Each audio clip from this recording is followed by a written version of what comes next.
And we're live. Hi, guys. And we are live. Hello, everyone. Welcome to the Magic Hour with Anna Stone and myself, Stephanie Siren. So what are we speaking on today, Anna? Well, okay, so we have two things, but mostly one thing, which is the DMT, right, situation. And then, but for starters, we're going to go over the fact that tonight is the first new moon of the year, aka Wolf Moon, right? So let's talk a little bit about what does that mean and what should we do about it, if anything, right? So, right, if anything. Yeah, what do you think about that? Well, I'd have to say, hi, guys. Welcome. I'd have to say the first thing is you consider what season you're in, right? And we're in a hibernating season right now. We're in winter. Like, we shouldn't be setting any kind of intention or doing any kind of manifesting right now. Instead, we should be in gratitude. So, right. Yeah, that's kind of the thing. They changed it, right? Because New Year's supposed to be in spring originally, right? And now they moved it back for some reason, like probably to hinder us. I don't know. Probably for some type of way. It's all to mess with us. It's just some ancient patriarchal agenda against us. I think so.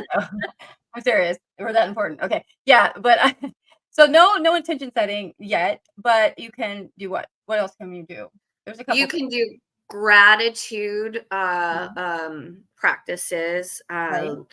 Also just reflections, looking around you and literally out loud thanking your house, thanking yourself, thanking your life, thanking the universe for all the wonderful things you have. It's a new moon in Capricorn, so definitely more career oriented. So being thankful for the career opportunities that you have and have had, right, and the growth that is coming to you. Those would be the things that we would do. Right. Yeah, that's good. And so just, there's no deity associated with this moon specifically, right? But, there's a lot of, it's the wolf moon. So there's a lot of, ancient wolf symbolism, right? And the wolf is always kind of representative of, the life and death cycle, right? And also transformation. Well, and look at ancient Rome. Wasn't it the Wolf brothers who created Rome, right? Supposedly. Right. Yeah, the mythology of Remus and who were they? Romulus and Remus. Romulus. Oh, Remus. There we go. And then Lupa, right? Lupa is the female she-wolf, which I like that one. I would say I absolutely love that. Yeah, that's why I use the wolf on my coaching program, because who's more true to themselves than a female wolf? Right. I mean, and also this, so it's very symbolic of transformation and guardianship too. So taking care of your own, so be grateful for the people you have in your life and make sure you're treating them well as we go into this, time when we're supposed to be hibernating. Be grateful for what you have, right? Yeah. Okay. So that's new moon. And, but now we're going to get into the real stuff. Okay. What are we talking about? We're talking about We're talking about, yes, the spirit molecule, DMT. Yep. And we got a lot of data on it. Okay. So so I had this idea, Stephanie, I'm going to, I'm going to say my research stuff, right? And because you know me so well, that, I'm sure you can break it down.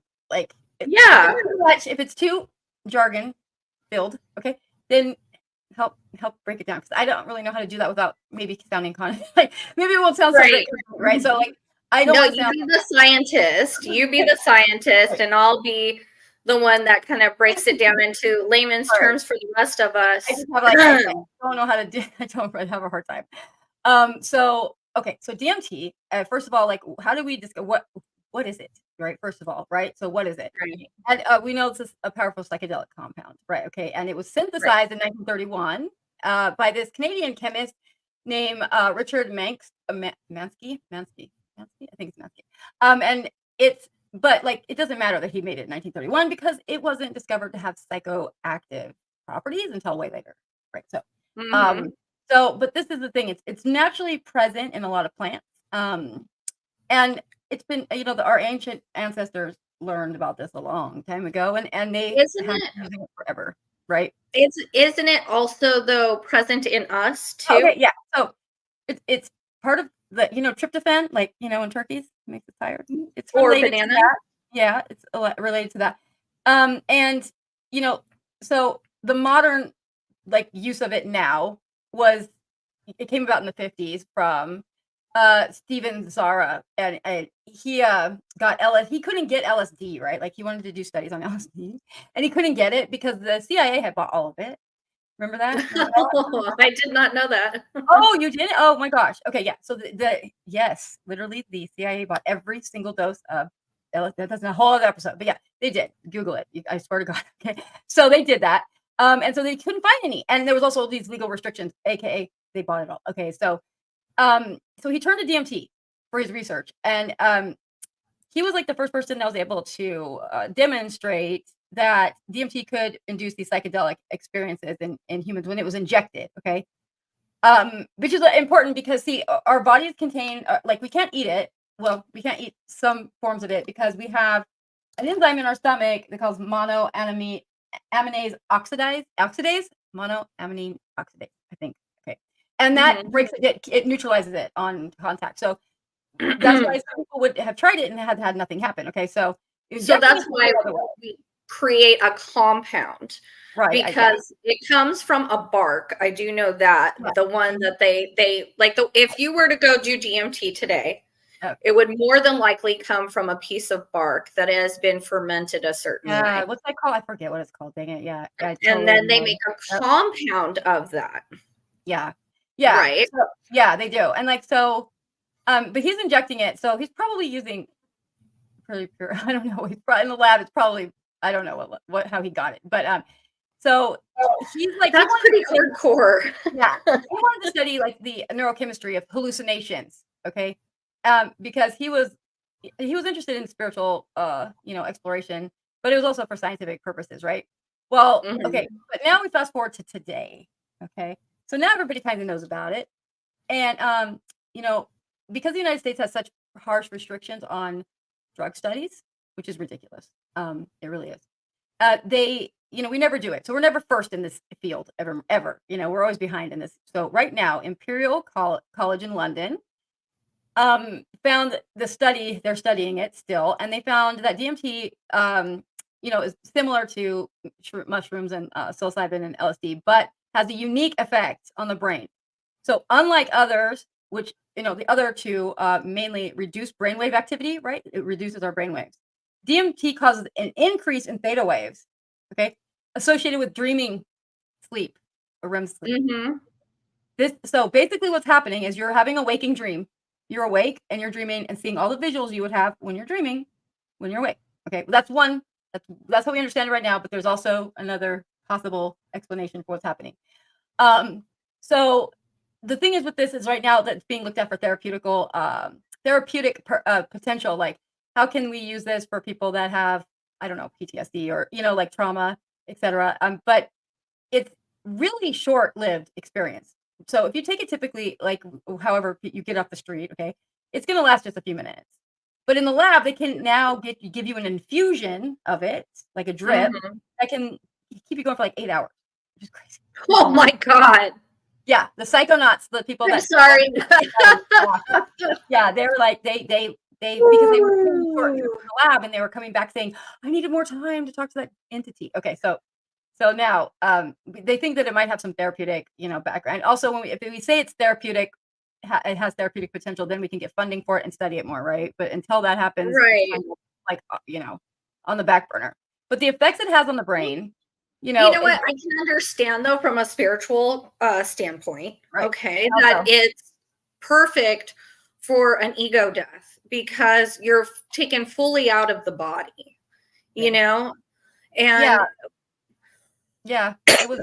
we have to be humbled to see our connection in order to move forward spiritually. Yeah. So, okay, the interesting thing is like with the other drugs, they typically if you look at people on drugs with their PET scans and such, like there's one area of the brain that's really active and the rest are not, right? In DMT, that's the opposite. It's different. Okay, so it causes a dramatic change in brain activity. And so like, normally speaking, like the brain activity is segregated into different networks, right? But like, so, like all the different neural pathways or whatever, they're all separate. But after an injection of an infusion of DMT, they break down, those networks break down and lead to overall increased brain activity and connectivity. So now all areas of the brain are talking to itself. Whereas I have so many questions about that. Yeah. Okay. And that is more than likely, one of the possible explanations for how there's this huge and profound, mostly, change in consciousness that's experienced during these trips, right? And it's known, for inducing these experiences, like you said, like ego death and stuff, like they seem spiritual and transcendent. The people that, they stood at the study, they said they reported feeling as if they visited other realities and other dimensions. And these experiences have, long lasting impact, right? Like on their perspective and understanding of their consciousness and their place in the world. But these can vary, like, but there are some very common, shared experiences, which is why the thing I'll talk about after that, after I say what the shared ones are, is like another possible explanation for what's going on and why this is happening. Because it just, culturally speaking, people within different cultures should have their own kind of culturally relevant experiences, right? If it's just something. Yeah, absolutely. Even on the deathbed. Yeah. Right. Even if it's just happening in your mind and it's based on your own, understanding of life, right? Then it would be, we could say that most likely if someone in this culture would have these kind of visions and somebody else from over here would have this kind, right? But that's not what's happening. Everyone's having the same stuff, okay? All of them. And it's interesting because the things that they're encountering are very not normal, let's say. So the first one is mechanical or machine elves, okay? They're the most famous, I guess, entity associated with this. Terrence McKenna, right? Like, he's the one that came up with the term machine elves. He was trying to describe these self-transforming, like little playful creatures he encountered. They're like often described like little elves in appearance, but they're capable of morphing into various mechanical structures, right? Like windmills, and I don't know. Okay, so they have like whole civilizations, and actually, I personally believe that they're fae. Okay. And that people that don't normally see them. Right. I believe it's a veil being taken down because I've always seen beyond the veil. I've seen them. And they used to live in one of my cousin's closets. I literally seen them too without being on drugs. Like exactly. only one time, but like I was like, what is in my carpet? It was in the carpet. It was crazy. I can't even. I was pregnant, but that's the only thing that I was. That's it. I was just pregnant. Oh, when you're pregnant though, you're super psychic. Like I was the most psychic I ever was when I was pregnant. Yeah, I thought it was absolutely insane. I thought I was hallucinating, and I was really scared actually. But they weren't scary. I was just scared about that I was seeing stuff, But then the next one is insectoid or reptilian entities. I don't know if these sound very fun. But like, these are kind of like, people that are reptiles or insects, and they are highly intelligent and capable of communicating complex ideas to the user, right? We have a question, Anna. Okay. It says, does this chemical that causes all the brain to activate at once? Okay. Laurel, can you explain to us what you're trying to ask? Where? Yeah. I don't see. I am seeing. So it's I mean, I don't know about Alzheimer's right now because the Alzheimer's is going to be it's like a buildup of plaque in the brain, right? Like so. I don't know how that would impact that. Honestly, I don't know. I'm not sure. Yeah, but it's because there's like a substance on them, right? There was a guy on. He's saying he has a girlfriend there, and she doesn't like his girlfriend in this relationship. Right, I can see that. Okay. Whoa, that's trippy. Let's put that up. Yeah. So there was a guy on TT. What's TT? TikTok. Oh, TikTok. Okay, I'm not cool. I don't know all the lingo. I think it's TikTok. I don't know. Maybe I'm not cool either. Saying he has a girlfriend there and she doesn't like his GF in this reality. That is hilarious. Okay, so I'm going to bring something up too because the most popular people who talk about DMT are, like, in our society right now, are Alex Gray and Allison Gray, and Okay. they own the Church of Cosm, and it's a psychedelic church.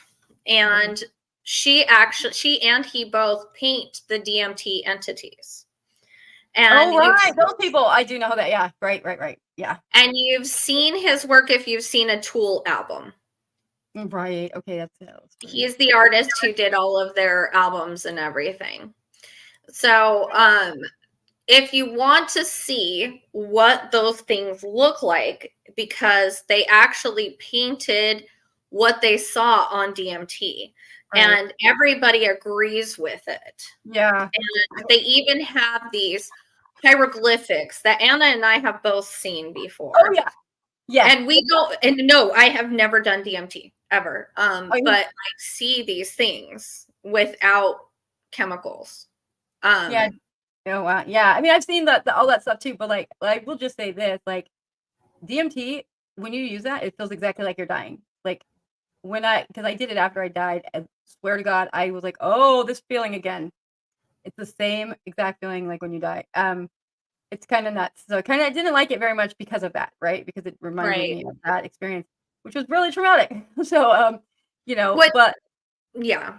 What I'm asking though is like, so this is my question then, from your scientific standpoint, is it that we have the observed universe and the unobserved universe because of the light particles in our eyes, right?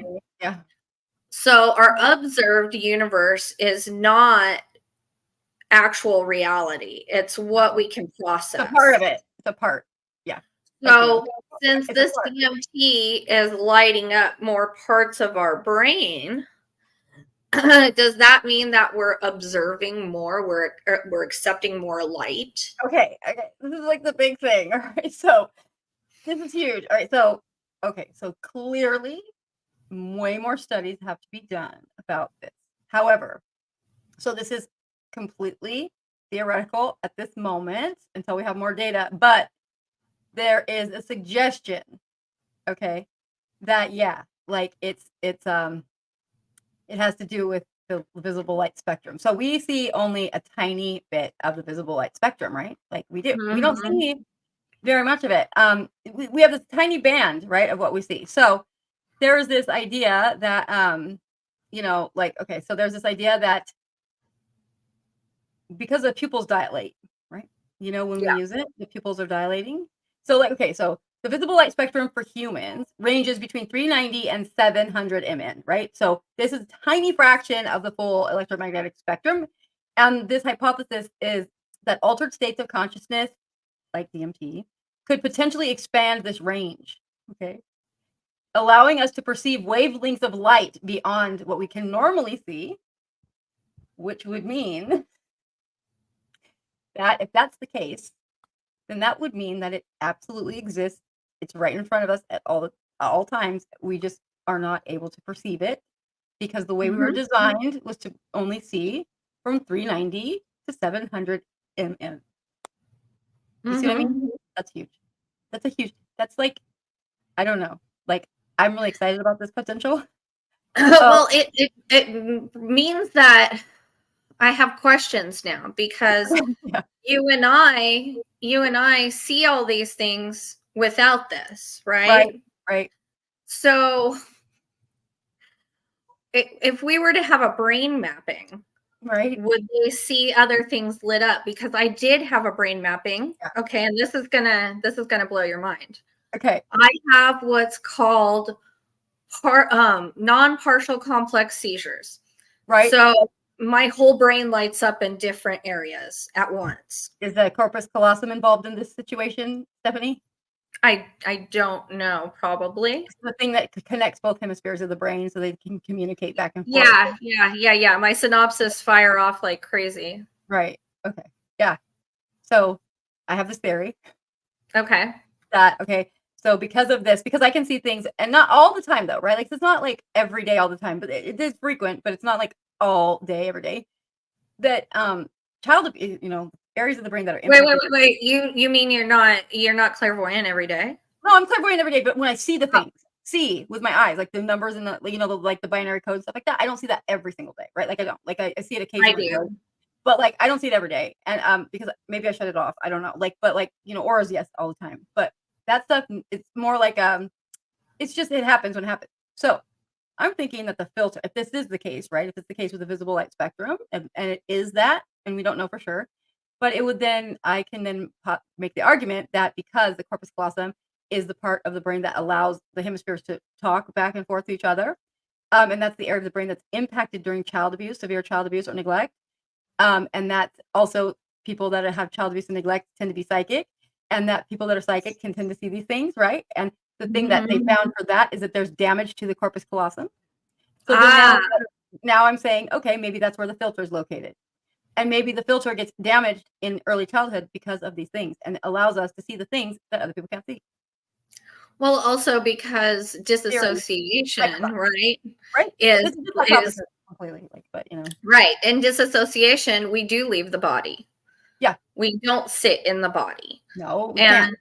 Right. Exactly. So as we're disassociating, we're becoming more accustomed to that world, right? Outside of the body. And Right. so we're bringing it back in with us when we come back in, because especially if you have deep childhood trauma, like you and myself, Right. you're going to float around the body more than sit in it. Right. I mean, and that's like a defense mechanism. And even modern science and psychology accepts this, like that we literally leave because it's so, the trauma is so great that we can't accept what's happened. So in order to protect us, we leave, like literally. And then that allows, so now just think of this, like we're out of body, right? Our spirit's like out of body. We're children. You like, of course, our ancestors are going to come and be like, "Oh my God, come be with us." Protect us, right? Yes. So yes. yeah, so then that's where our connection comes. Like that's why I think that's why they're connected, because we have that. Like these are our imaginary friends. These are the things that as kids we have, and they comfort us until we're told that that's in our imagination, and we're stop it and all that stuff, right? Yeah. So yeah, like, and then yes, and then even in the government, right? Like with that workbook that I have from the CIA that says, like, if you're doing the astral Project travel, Gateway. Analysis of the Gateway project, right, or process, that workbook that they gave to the people that were in that study says, if you encounter anything during this astral travel, do not talk to it. It can follow you back into this realm. Like it says that, like, and it's like warning, like a big warning, and it's like, wait, what? Like, wow. So like straight, things, like it's a warning in that book. So now, is that true? I don't know, but like that, I'm going to say it's a possibility, right? Definitely. I want to address this question here. Is this why I've been told I look like I'm sleeping, although I'm awake? Always disassociate, live in my mind. Yep. Yeah, that's a protection mechanism that our body automatically does when we've been in trauma. Yeah. And yeah. And we'll do it whenever. And you don't have to be as adults, unfortunately, we don't have to be in trauma for it to happen now, because we're so used to it, right? That it happens whenever any kind of feeling associated with any kind of like discomfort from back then, like pops up, like someone starts yelling at me. If someone starts raising their voice at me, someone I care about, or I'm in a close relationship with, if they start yelling at me, that's what happens. I'm gone. Good luck. I'm not listening to anything you're saying. Like, I can't hear you. I'm literally out. Yeah. And it just happened. Yeah. About it. I didn't even know I did it until my friend Maggie, she would tell me, "Where did you go?" And I'm like, "What are you talking about?" And so I thought she was absolutely full of shit. I'll be honest. Sorry, Maggie. And one day she recorded it, and we were talking, and then all of a sudden she goes, look at this, Anna," and she shows me this video, and I'm like, "When did you take that?" And she's like, "Right now." And I'm like, "What do you mean right now?" I had no, like, it was really recollection. Really upsetting. It's like a reset, because you just kind of check out. Yeah, and I didn't realize. I mean, I thought it had been like a second or two, maybe. It was like over an hour, and I had, and I was like, "Oh, well, maybe that explains why I'm so late for everything all the time." No, that's a stress reaction. So like you must have had a situation during that time that was stressing you out. Yeah. And so when you felt safe enough around somebody else, your brain checked out. Yeah, I mean, like, yeah, I was stressed out while I was at her house in the first place because I needed someone to talk to, and then I just zoned out. Yeah, like, I mean, luckily that doesn't happen anymore like that, but yeah, definitely it does. But It's it's a not somatic, yeah, it's a somatic protection mechanism. right. Our body protects us from too much stress. And that's what would happen. So if Yeah, you're a trauma survivor, just know that something like that happens because it's your body's natural way of protecting you. it is, Uh, and that's why we don't have memories too. Well, that's why we can't remember things, also, right? Yeah, right. Um, yeah, it's Okay, interesting. so I want to answer this one Right. too. I think that happened to a relative. She said she remembers waking up in class and all of a sudden she could do math and yes, also psychic. Okay, so Laurel, this is funny. I was a smart kid, but I relied on my channel. So I would test so high, but I never did homework. Right, same. I hate math. Mm. I was Oh, so really? good at it because numbers are so easy for me that I just put whatever number popped in my head. I didn't even do the equations. Yeah. And, right, Anna? I Yeah, mean, that's why that I would get Fs in math, right? Because I would put the answer and I wouldn't show the work because I didn't know how to do the work. yes, I would put the answer, I and then didn't they'd even say I want was to do the work yeah, yeah. or just know the Now I teach answer. math. Now I teach math. Oh, it's Isn't crazy. that hilarious? Yeah, it is. It Math is all what's wrong with humanity. Okay, I used to feel that way too.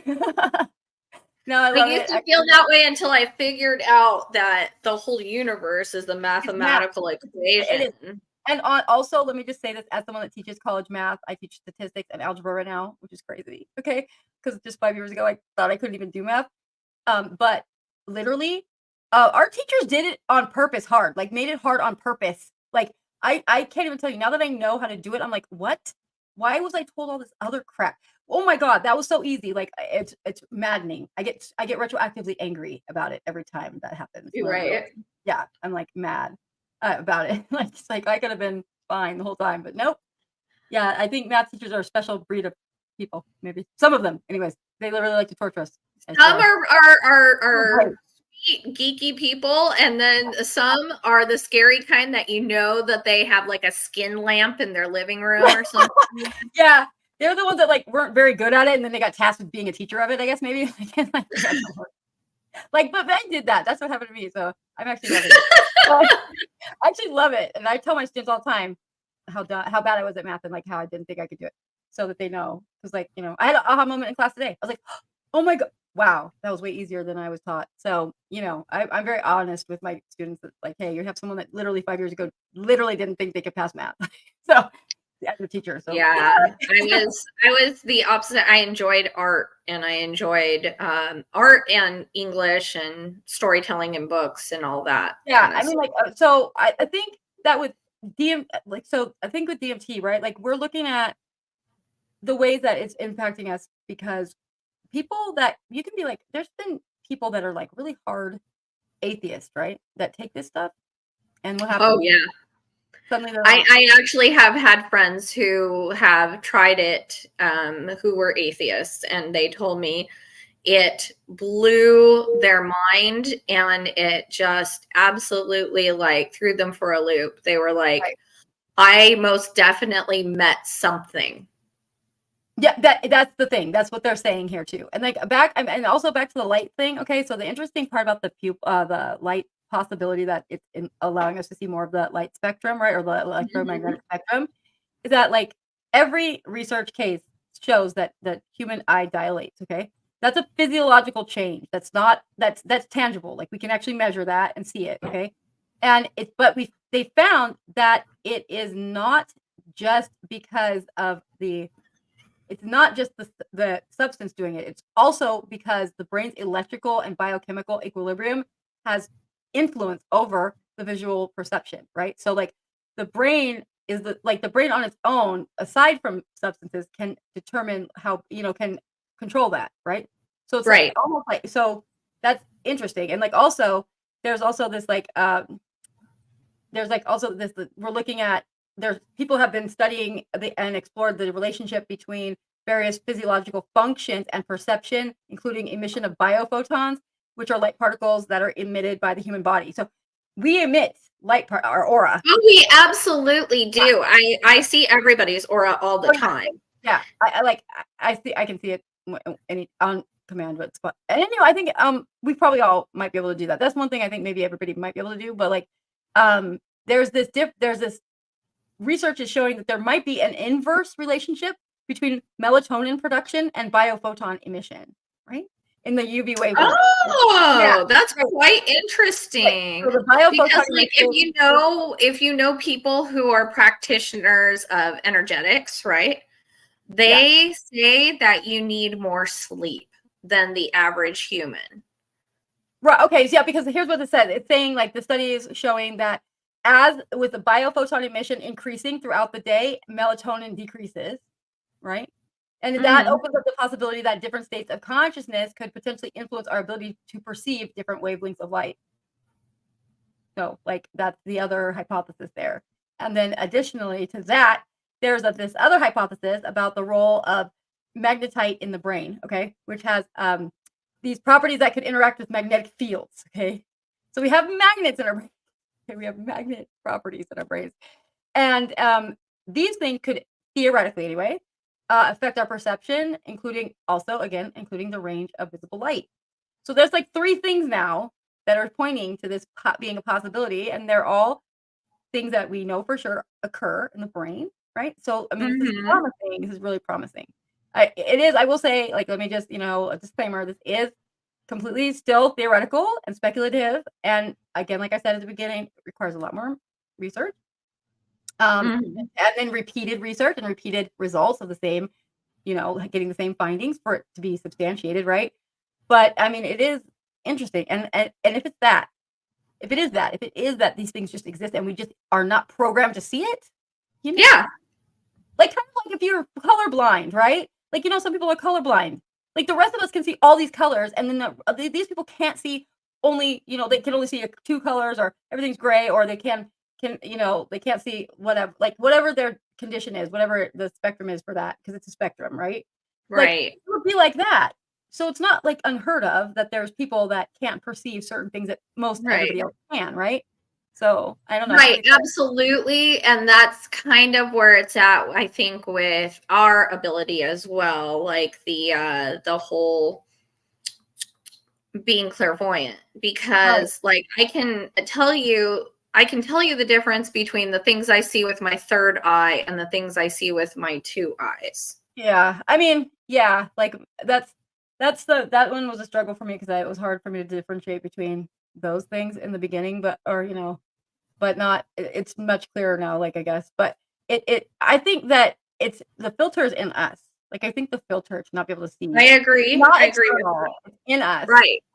And like, so some of us have brain damage, and that brain damage happens to be in the area where that filter would theoretically be. And like, that makes sense, like also the electromagnetic, like the brain waves of the electric current we have, right? Like that's part of it as well. So, and we all know that like when we have trauma, like it's scientifically proven that when people experience trauma, it changes the DNA signature. It changes the frequency with which we resonate, right? Like seriously, it does. Yeah.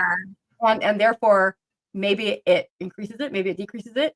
But regardless, we're not on the same as the average population. Right? That can have something to do with it as well.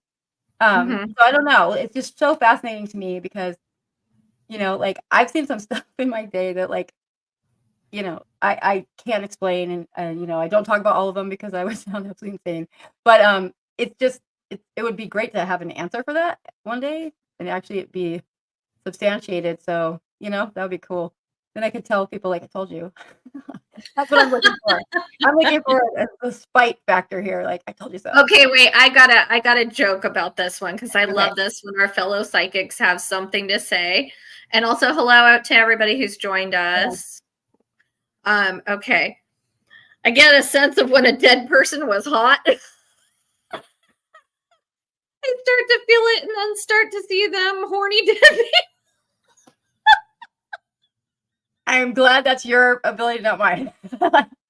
First of all, this is one of our friends, and it gets ridiculous with us fellow psychics, just so everybody knows. We have to have a sense of levity It's a We little more do, or else we'd just be completely insane. Second right. of all, that's hilarious because I see those things too. Like I see when somebody's like a hoochie daddy, and they've crossed over and they keep the hoochie daddy personality. It's very funny, but it's also totally true. Man, So I was like, it's too fun. Like that sounds funnier. Why are like all injured? I don't know. Like, scary. jeez. They're scary. I don't know. They still scare me. I can't lie. I can't pretend they don't. And how do I make math easy? Laurel. Yeah. So, I go slow and I'm learning with them. Like literally. Like I get a basic idea of what I'm doing and then I go in there and I make mistakes along with them so that they see that it's not abnormal and that it's something that they should be accustomed to. Like you don't learn anything by getting like if you're just copying stuff or like whatever, you got to do it. So I make them practice a lot. They hate it, but then they love it when they get it finally. That's what I do. So that was a question asked. Sorry. Someone asked me a question. So I'm telling you, I go slow and I just keep repeating it in different ways. Also use different forms of media. So I could use like online, by hand, like different like puzzles to solve anything that's going to stimulate different like modes of learning, like or different specialties of learning. Like so everybody learns in a different way. That's why I just differentiate for all my students. I'm lucky that I can do that. So Okay, I wanted to so let's see what answer else we this got. one Oh, happy too. birthday, John Ross. Okay, so Yeah, okay. sorry, where did it Oh go? yeah, happy birthday, John. Let's see, right here. I wanted to say, so the fact that watches with metal backs slow down if I wear them is possibly trauma. Okay, so Laurel, I want to address that because it's not the trauma. It's the energy conduit, the person who is having the watch on them. I cannot wear watches. I cannot. It's the magnetic force inside us. The magnetite. Yeah. Yes. We have in our bodies. Yes. Yeah. Yes. I have a little bit extra. And so some people even say they feel my presence around them. And like it feels like something, and that could be also that same thing. I think we all have an issue with electronics. Mm-hmm. Like that's the thing. Like I've had to buy more computers like that. I haven't done anything too wrong. Like I have a degree, one of my master's degrees in computer stuff. Like it's in it. Like, so I'm not bad with computers, but they break, they just like literally fry out of nowhere. Like, and then the text will be like, I have no idea what happened here. Like that happened twice already in the last, what was it, a year and a half? I had to get a whole new thing, put it in my hard drive. Twice. Yeah. It's really a pain in the ass. And I don't know. There's quartz crystals in watches. Yeah, there are. If you're doing, I mean, we could go back to analog, or no, like the digital ones, like they're doing now, because kids can't read watches. Oh wow! Yeah, they know they just can't read them. That's sad. Yeah. So. Yeah, that's not what I do. Yeah, I mean, I talk fast here, but I actually am really slow in the classroom. Really hard for me. Get excited about our subjects, okay? But yeah, like quartz crystals. Like I don't know about you, Anna, but quartz crystals, I definitely have very strong reactions with. I like crystals. I have a ton right behind me right here. And anyways, I'm so excited. But I haven't even opened them all yet. But yeah, so for crystals, I don't really have any feelings about them other than I think they're pretty. But I haven't really gotten inside with it. They're like, I just think they're pretty. That's me. But I mean, yeah, people do say that. And I do know. So every crystal has its own frequency that it vibrates at. Every single, and no matter what health size is or whatever, all of them, like quartz resonates at a certain frequency, obsidian at another one. They all have individual specialized specific ranges of frequency. And they are found to interact with the human body. That is a fact. But I just have not experienced that personally, but I haven't tried. Quartz personally makes me nauseous. So when I'm out like in the desert, crystal hunting and stuff like that, I follow the nausea. It leads me to quartz every single time. It's pretty funny. That's cool. Yeah, like I mean, so what do you guys think about? Wait, some lunatic. Okay, hang on.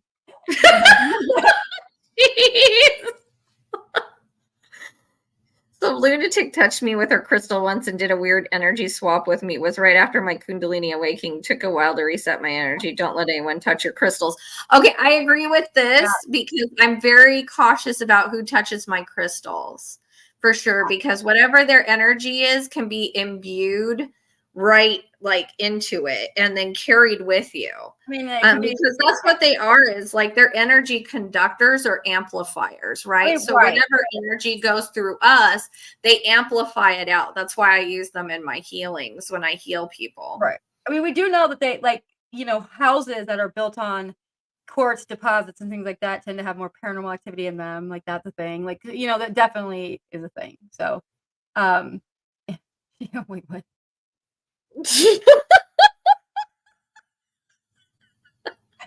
Y'all funny. Y'all funny. Like, I like this one. Ghost. Oh yeah. my God. I mean, but like DMT, like you guys, would you do DMT? I'm just curious, like how many of you have you guys tried it? Would you do it if you were gonna go and experience things that are like, let's just say that it is the thing with the visible light, and well, let's that call it by a different name too, Anna. Let's call it ayahuasca. Right. I mean, a lot of people are going to say, aha, ayahuasca, right? Because you heard about all these ayahuasca retreats. Right. It's the same thing. Yeah, it's the same. It's the same. It's a different form of it. It's a different form. So it's a different high, but there's different forms you can take. But the vaping and smoking of it is like the most intense, apparently. Like that's it. I mean, that's the most common too. And that's why when you said intravenous, like infusions of it, I was like, my jaw dropped. So that's new. Yeah. They discovered how to do that like a couple years ago. So yeah, I mean, and it's a sustained for hours trip, like in the lab. And see, from what I know from people who have experienced it, okay, they've said like it's a reset, okay, for you, like complete, but that they couldn't imagine doing longer than they did. Oh, okay. The people in the study were like, I want longer. Because what was happening in the study, the people, they call them psychonauts, right? They're coming and they're like meeting with people, deities, beings, whatever, on the other side, and they're starting to have a conversation, and then they get sucked out of it, and then they don't get the information. So they want to go, like, oh, I want to go back, whatever. So now they found a way to sustain it for hours.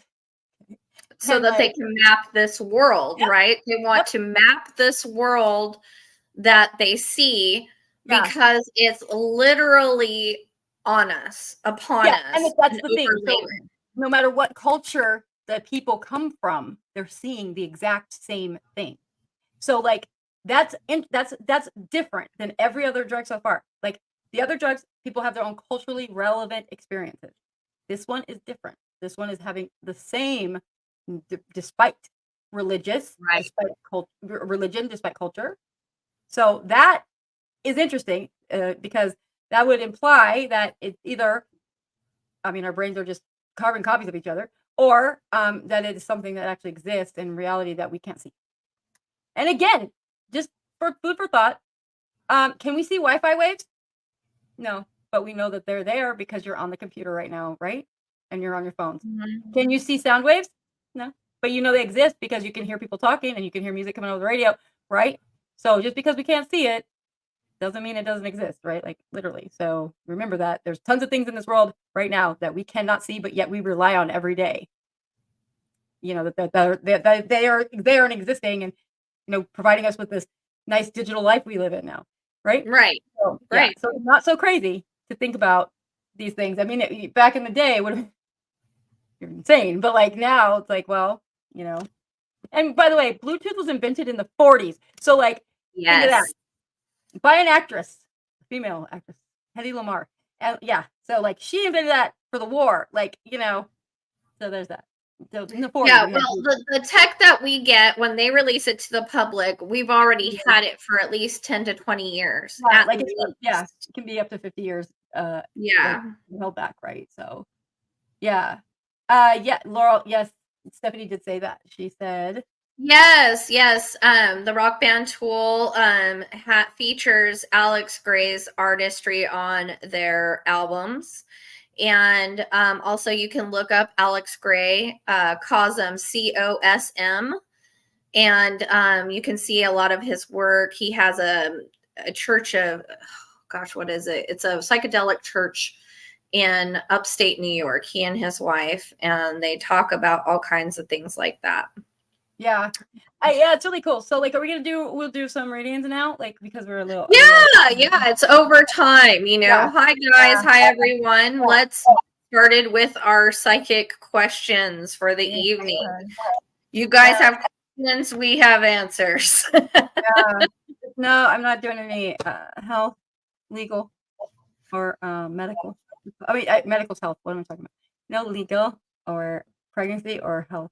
But I think Stephanie might do some of those. I'm not sure. I do health. I do health, and I also do remote healing samples over the internet.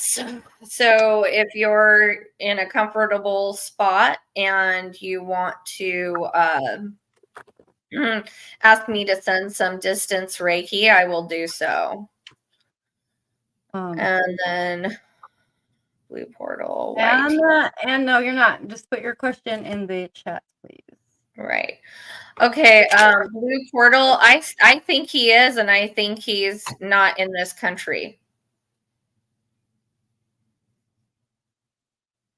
Wait, what? Okay, is this do I see a romantic relationship? And is this a man that I like? Wait, this is the one that, okay, yeah. So I'm entering that one. Okay. Yeah, like you don't know if they're or not. Okay. You're not in contact? Is that what's happening? This is my personal opinion. I believe he's alive and in a different country. I know nothing of your father or anything like that, but this is what my channel is telling me. Okay.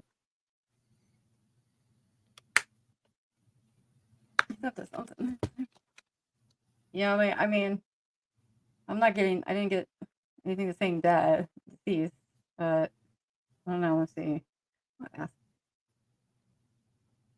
Okay, blue portal. Okay, so then I'll tell you that I think he's in another country. He's alive, but yeah, I don't think he knows about you though. Yeah, I got yes. He's still alive, but I don't know where. Well, I mean, I don't know where. That sucks. I'm sorry. I'm kind of like that with my mom. I have no idea either. So.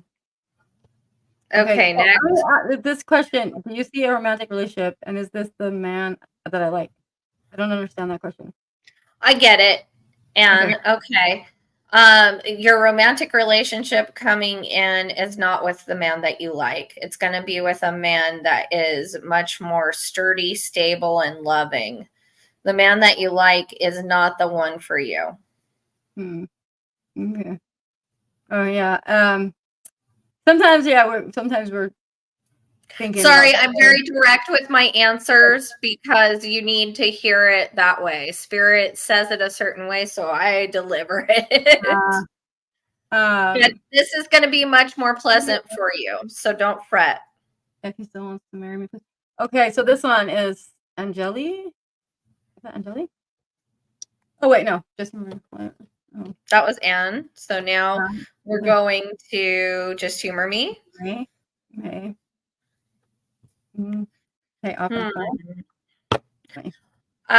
Just Humor Me. I personally see that you're gonna need to do some petitioning, some heavy spiritual realm work to get this to work in your favor. I'm not saying it's not going to happen. I'm just saying you're going to have to put in some work here. Let's see by May. Like it's still saying that you're going to get it, but it not saying exactly when, but like you still have the Nine of Cups here, which is like, you know, like a wish fulfillment card. So like it doesn't. Yeah, and Five of Swords. So there's fights. You're still fighting. It's still fighting. So there's still, and May is the 5th, you know, Five of Swords. I think in May, like, you're still going to be in a fight. But, yeah, like, I mean, there's still, the Five of Swords is people that are trying to take something from you. Like, you're fighting to defend something. So, like, yeah, like, I mean, it takes a lot. These things are not easy at all. And they take a long time. And they're not the court's freaking priority in any way, shape, or form. They don't care about families fighting like that because it's like they've got other stuff. Yeah. But just humor me, DM me, and let's talk shop, because I think you could really weigh things in your favor with some magic. Yeah. Yeah. Petition it. Yeah. Mhm. I know, girl, but it's like, nothing worthwhile is easy. Right? You gotta Right. that's how it works. So and jelly was I just saw that. Where'd it go? Right here. Here. Janner.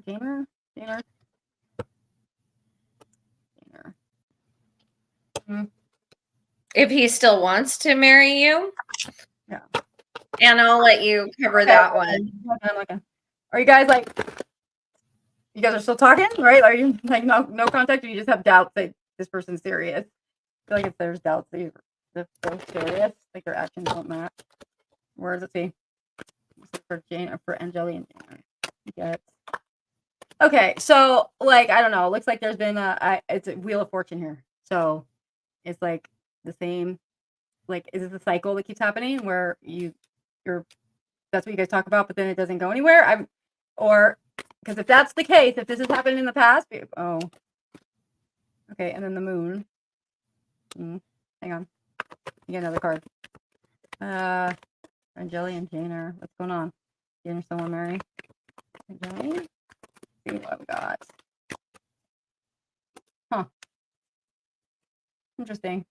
So if this has happened in the past, if this is something that's been a recurring theme, then it looks like it's just going to continue to be a recurring theme. However, if it is not, if it's not, then right now it looks like there's something that you're not aware of going on with this person, and because the moon card's here, so I think that there's some kind of breakdown, the Wheel of Fortune and then the moon card make me feel like there's a breakdown of intentions or whatever. You don't know what the hell the intention is, but I see a new thing for you. I see a new start. I'm not seeing that. I think this is this is a cycle. It's just happening and over, and it's not. I don't think that they're serious. I hate to say that, but I think that they're not. What do you think, Stephanie? Did you get anything on that? I'm getting that they're not. Yeah, I don't think it's gonna go towards marriage, and I wanted to wait for you to say something first, because I am always the bringer of bad news. I hate doing it, but I'm seeing looks like there's something else. This person is doing something else, has other plans. But despite that, your outcome looks good. Your outcome looks fine. You're gonna have a new start, you're gonna be able to get what you want, not from that person. That person's not what you actually want. You may think that, but it doesn't look like it. Looks like this person's a liar. Did I say that? I did. I'm sorry. That was hard for me to say, but it just came. Sorry. But no, you have to say it, because people need to hear the truth. Look like they're lying. Sorry. Or something like that. Or they're doing other stuff that you're not aware of. Or get my guitar. So, but you have something else coming up. Fine. Going forward. And then this person's also something better. Injustice. So this is you're gonna be treated like how you want to be treated, and it's your justice. It's gonna be kind of a but well, you missed out kind of. I don't know. You're gonna get that, but I get that vibe from it. So no, I don't. I'm sorry. I don't think that he wants to marry you. I don't. Yeah, sorry, Angeli. Really sorry. That's the last thing I want to say to anybody, because I know how bad that sucks, but I'm not seeing that. I'm seeing that they're playing games. Game or whatever. Or they don't know what they want. They're too mature anyways. You don't want somebody that doesn't know. No, you want somebody that makes sure that you don't ever question whether they feel weird or not. If someone loves you, look, if somebody loves you, you're gonna know it. It's not a question. There's no question. You would never have to get a reading about it. You know what I mean? Honestly, that, and that's the thing. If you there's the actions match words, in those kind of relationships. They match the words. They don't tell you one thing and then go off and disappear for a period of time and leave you high and dry. That's not love. So no. Yeah, I'm so sorry. Period. But yeah, you'll know when it is, because they'll let you know, and you'll know, even if you're tired of knowing, that's how it is. So, okay, let's see now. I have the same question as my father alive. Okay, Juliet. I don't think he is. Let me see. Juliet. Evans. I have a man standing in front of me in business slacks and a short sleeve button down shirt with a collar, and it's tucked in, and he's got a belt. They're like chinos that he's wearing. He's balding, and he's here for you, Juliet. Does this make sense at all? Have you seen him? Oh, well, when did he die, though? Like, I mean, like, yeah. And my mother, no, it says my mother lied to me saying he abandoned me. Like, he's showing me that there was a lot of issue between him and her, and that there was a lot of fighting and a lot of issue. Could it be your stepdad? Was there a lot of fighting between your stepdad and your mom? Oh, the man. The man I described? How long ago did your mom tell you that? Yeah. Yeah, like, I mean, are you an adult? You're an adult now? Like, was this when you were a child? Is that what you were told? Or I'm not sure, because it depends. Yeah. Okay. Hang on. I got the same thing. I'm getting he's gone now. But I don't know at the time, maybe not. You know what I'm saying? Like at the time when she told that? I don't think he was, but he was since then, maybe, right? Like, that's what I'm getting. Like, at the time, maybe your mom was not lying. Maybe that was the truth. But, like, it's right. I understand the contact with her. I'm sure there were a lot of hurt feelings. Yeah. Oh, my God. For 5, you were young to know all those things. Yeah, that's painful. I'm so sorry. Yeah, I think maybe at the time he was alive, but he passed away after, like that. You know, like, Juliet, would you mind telling me your stepdad's name? Because he's here and he wants to talk to you. So if you want to talk to him through me a little bit, I'm going to allow it since he just popped in. Cool. But in order to have a full reading, I don't do those on here. His name is Antonio. Hi, Antonio. Welcome to talk to Juliet through me, you know, a couple things. Anything you would like to say to her, you can say so now through me. He's saying that he loves you and that he's sorry that there was so much fighting and that your mom was a complicated woman. And that she had many layers and that she did have good sides. But it was he's showing me like shades of gray. And he's saying that just everything with her was not black and white. It was so many shades of gray that you didn't understand and you didn't see. But what you saw was her anger, and I'm so sorry.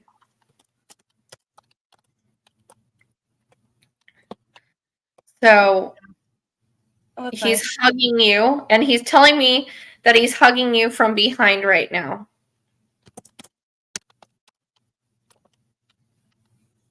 And you should be able to feel him right now.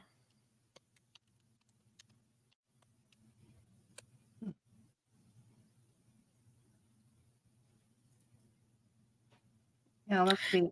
Yeah, that's sweet. Yeah. Yeah. And if you want a more in-depth reading, Juliet, go to my website. And thank you for connecting here. You know, I see this one here. Kim says, "This is super new, and I asked the universe to give me a big sign that I'm not crazy. You popped up on YouTube. Is it real in my imagination?" First of all, if you're asking if you're crazy, it's a good clinical sign that you're not crazy, because crazy people don't ask if they're crazy. And I know this because I'm literally getting my PhD in psychology right now, and that's one of the things we look for. Second of all is, you know, awesome. How exciting. That's awesome. If that's you asked, and then you shall ask and you shall receive, right? All the time, asking you shall receive. The universe is your sugar daddy. Yeah, but you got to be careful what you ask for. Be careful. Make sure it's the good stuff. Don't ask for bad, because it will bring it to you just as easily. You're welcome, Juliet. Yeah, Juliet. Yeah, you know, someone had a suggestion here. Laura had a suggestion for Juliet. It was like, do a DNA test, because on those websites, you know, the DNA test, they connect you with relatives. That I have, like, Oh my God, I go from having no family to having like 5,000 cousins. I swear to God, I do. Like right now, they're all like third, fourth, fifth cousins, but they're still allegedly family, right? It's crazy. And they email me and talk to me. So you might be able to do that. That is a good idea. Laurel, that's a good idea. Thank you for sharing that. Because then you could get some answers like about what happened. Perhaps someone else in the family knows that you don't have contact with. Exactly. Yeah, that might be a good That's a thing to good do. suggestion. That's really cool. Thanks for that, you guys. Oh, that's good. He was my piece. That's nice. Let's see. So, yeah. Let's see. I'm looking at questions. I'm making sure we get everybody. Right. Yeah, we got it. This is like so. Yeah, we're going to be closing down the questions pretty soon. Let's see where we at. Ariane. Ariane won the tarot deck. Let's see. She got her tarot deck. Did you? Yeah, you got your tarot deck, right? So. Oh, that's her that got the tarot deck? Oh, cool. Okay. Does he have a message for us? Your brother Angelo? Is there an Angelo here, and do you have a message? He's showing me a candle flame, like lit. He wants you to light a candle for him. And also if you light a candle for him, he will come visit you. So do it. He'll come visit. Like not just in dreams. He will come visit while you're awake. Yeah, like really bad children now. Weird. Spirit guides. Spirit guides. We don't.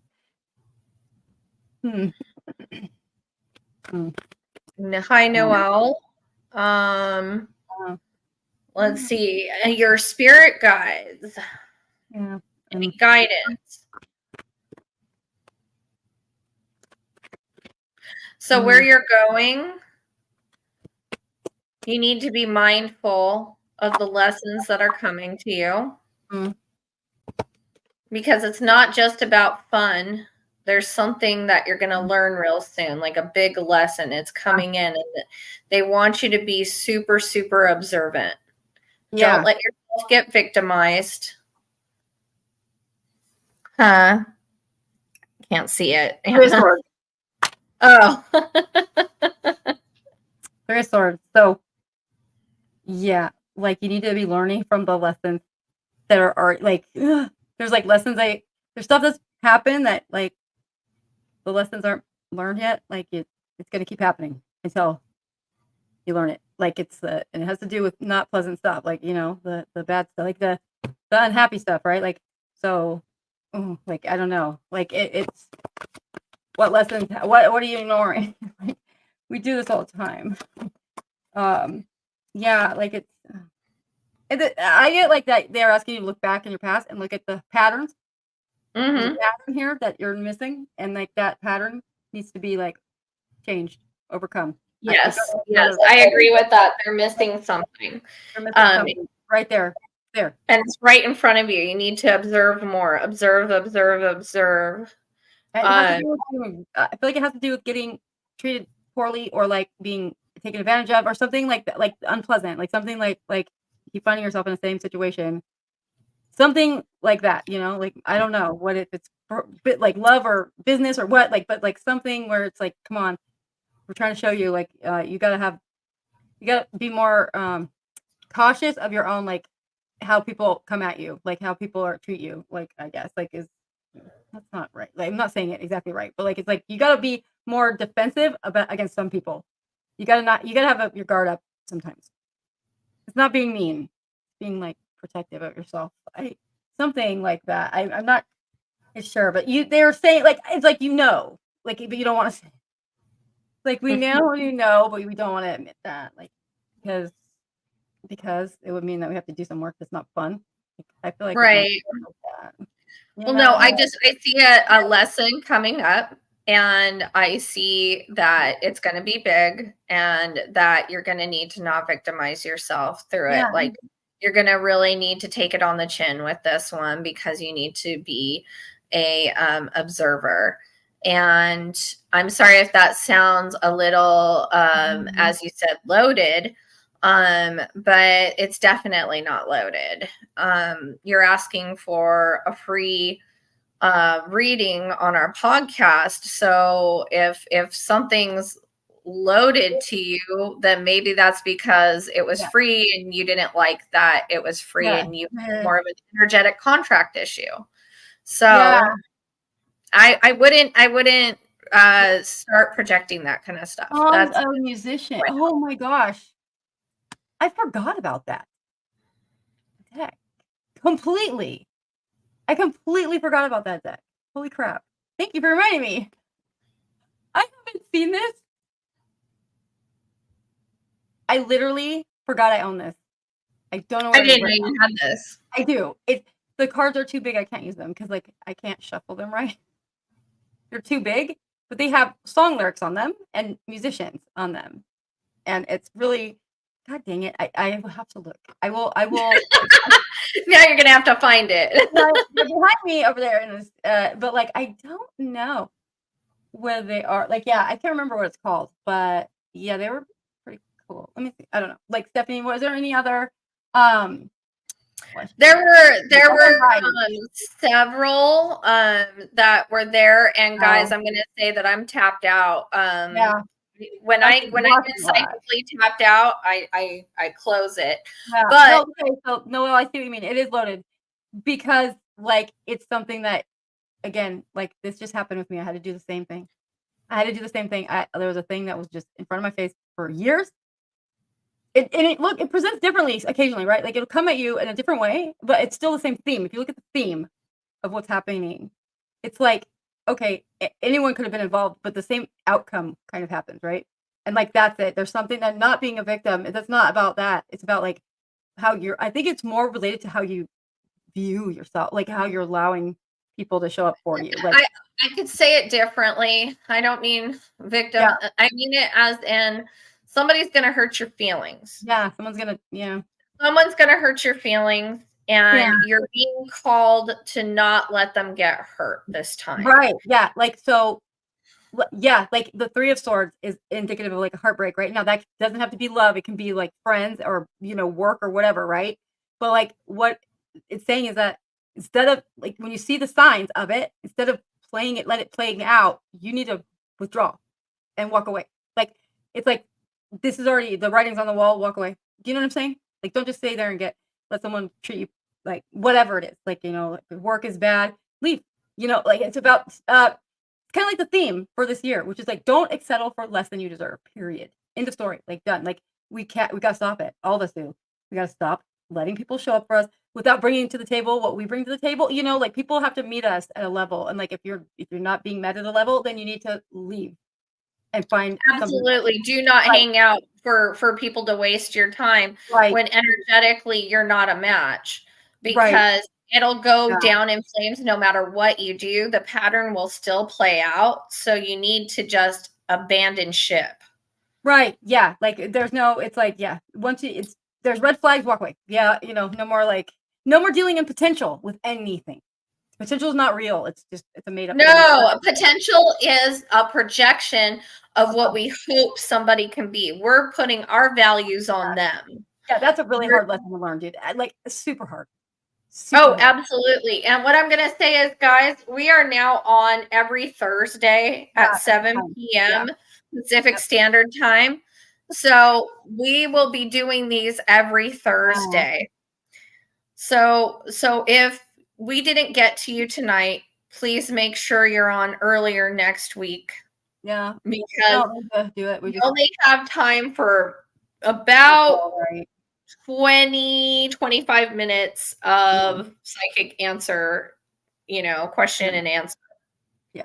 And it's difficult when it's many people. It's a lot different than when it's a solo reading, because it's like it's I don't know how to even describe it. It's like a whole bunch of energy coming up, right? It is different. So the like energy is more chaotic. It's higher. We've got more people around us. Oh, yeah, especially me. I've yeah. got like all these people in my living room going, oh, me, Like, because when people show up, their ancestors and their spirit guides and their everybody show up. Like, it's because they see it. They're like, okay, well, let's get in line. yeah, And that happens sometimes the day before we even go on air. Like, I'll have oh, that. yeah. I mean, I don't hate it because I'm happy to be able to do it, but like it does always freak me out. And then I'm like, oh, this is for today. Like, because I'm like, why? Yeah, like when that one time that was really harsh. But yeah, so Yeah, we really appreciate you guys, all of you, and we'll be doing me more too. giveaways. I'm gonna look for that deck. Thank you for reminding me because I think I'll give away that deck next because I have not used it. I Yeah. can't use it. My hands are small. I have small little hands, so like I can't like shuffle tarot cards that are big. I have to have like a certain size. These ones are giant, and I can't. I mean, I just can't figure out how to do it right and not look like a total buffoon, like dropping them everywhere. So, I think I'll do that. Oh yeah, and then also just real quick.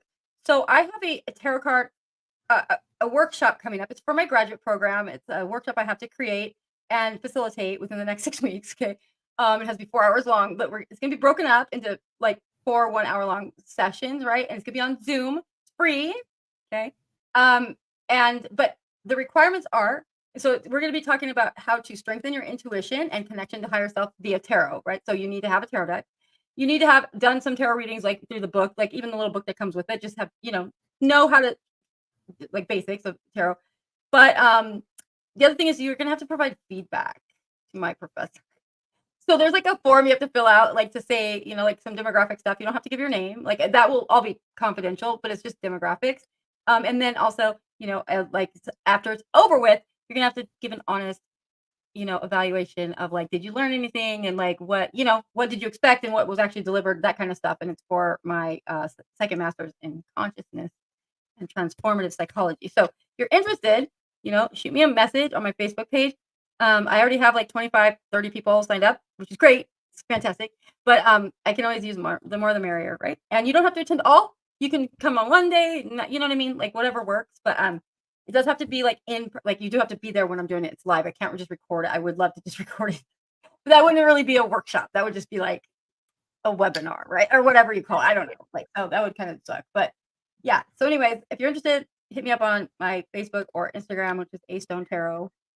And let me know. And Stephanie, I think was going to be helping me too, right? Like you're going to help me. Yeah, I absolutely will. And I also have a class that I'm teaching. It's a private class. So if you're interested, you can hit me up on Facebook on my messenger. I'm Stephanie Siren on Facebook. Just find me. And I am teaching sex magic. I'm teaching solo sex magic and also partnered.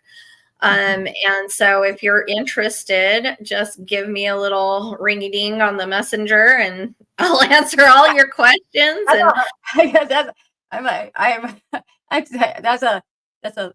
very risque for me. Dude, that's awesome that you're like confident like to do that. I am still so embarrassed by this stuff. But I would love to get like less weirded out by stuff like that. My Facebook, Juliet, is Stephanie Siren. If you're friends with Anna, then you can probably find me. Yeah. And Kim, we're glad that you found us too. And we're glad that you're here. And that's good. That's an awesome. I feel honored that your sign was finding our podcast. That's amazing. That makes me, I'm like literally, it's really genuinely smiling right now. My face hurts. Makes me happy. I mean, yeah, because that's our purpose here. Like that's what we're doing. Yeah, we're trying to just like, here, be there for the people that want to hear it, are open to the things and not that need to hear it. That need to hear it, and that not forcing it on anyone else, right? Like that's the thing. We gotta all mind our business, right? Not force our opinions on other people. But the people that want to do it, come on down. You're the next contestant on the Magic Hour. Right? Okay, so we're gonna go. Love you guys very much. And next week I'm gonna find that deck and then I'll show it, and then we'll do another drawing for that deck. But you have to live in the United States. Okay. You have to live because Ariane, who won, does not live in the United States, and it was very complicated to get and expensive to get that there. So we had to figure something else out, and like we did. But so yeah, you gotta live in the US. or like, Canada, whatever, like whatever we can ship to easily. All right. Okay. All right, guys. Yeah. So have a good night. Have a good new Have a moon. good night, Yeah. everyone. We'll see you later. Okay. Bye, guys.